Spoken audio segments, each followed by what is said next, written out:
Il y a 20 ans, Choc2 se cachait pour faire ça. Ce tagueur, ancien membre du plus terrible gang de la banlieue parisienne, est aujourd'hui libre de taguer sur ce mur. Mieux, il tague sur une toile, comme pour peindre un tableau. C'est pas nouveau en fait. Hein.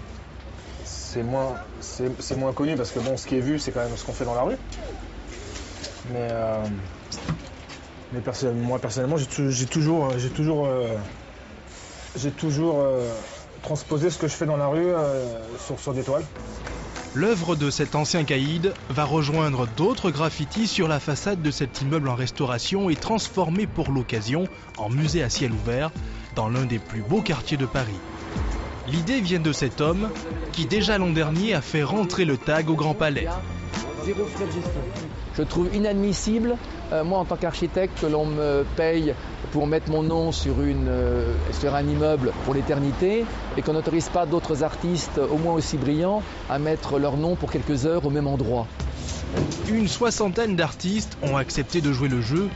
Cet ancien graphiste a quitté la publicité il y a 1 an pour se consacrer au graffiti. Il a apporté sa petite touche.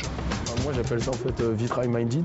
En fait j'appelle ça un espèce de réalisation de vitrail, sauf que c'est pas en verre en fait, c'est fait avec des nouveaux outils, c'est fait avec de la bombe, voilà.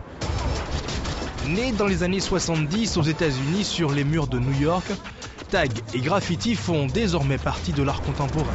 Je m'y intéresse parce que c'est une forme d'art que je ne connais pas du tout, donc qu'on ne doit pas du tout rejeter avant d'essayer de faire une approche et de comprendre. Ces œuvres qui suscitent déjà des vocations sont visibles pendant encore 4 mois, sans aucune barrière ni aucune porte entre l'art et la rue.